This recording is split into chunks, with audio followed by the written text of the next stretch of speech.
Here's the real reason why I wrote See President McKinley or Die Trying. We now have only vague and sketchy ideas about the causes and treatments for diseases of the human mind. The 19th century was even more clueless. If you believe female circumcision only happened in Africa, think again. Clitoridectomy was used in this country to make difficult women docile. The ancient Greeks were the first to blame insanity on disturbances in the hystera, the womb. Apparently, only women's madness deserved society's condemnation. Mad men became war heroes. Greed and power were the motives for locking women, including sane women, in madhouses, as mental health institutions were called in those days. The pattern continued well into the 20th century, at least in Missouri. In the small town of Ilasco, near Hannibal, the mammoth Atlas Portland Cement Company wanted 26 acres of land belonging to sisters Mary Heinbach and Euphemia Kohler.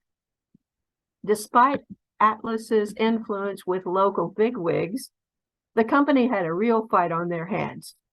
Molly and Femi fought Atlas for 17 years before the giant company succeeded in grabbing the sisters' land. The case went to the Missouri Supreme Court 4 times. At length, a jury found both sisters insane.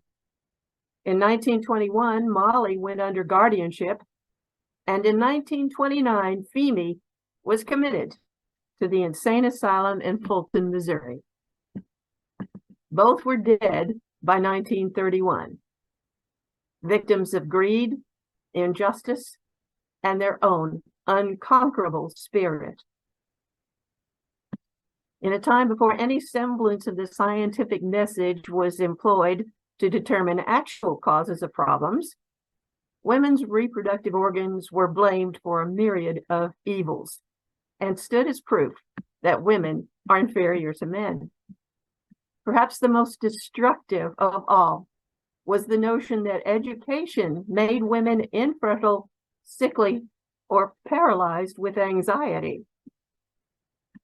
In 1885, the Association of Collegiate Alumni, now AAUW, the American Association of University Women, conducted a survey of 1,290 women college graduates.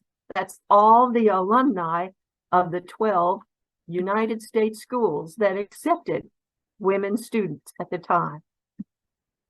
That landmark study, Health Statistics of Women College Graduates, gathered evidence and employed statistical analysis to replace old wives' tales with facts for the first time in history. I am proud to say that I am a member of AAUW, and I thank St. Louis Writers Guild for the opportunity to share a little known bit of women's history. I explore it further in my newest Jimmy McBustle mystery, See President McKinley or Die Trying. It comes out in ebook tomorrow.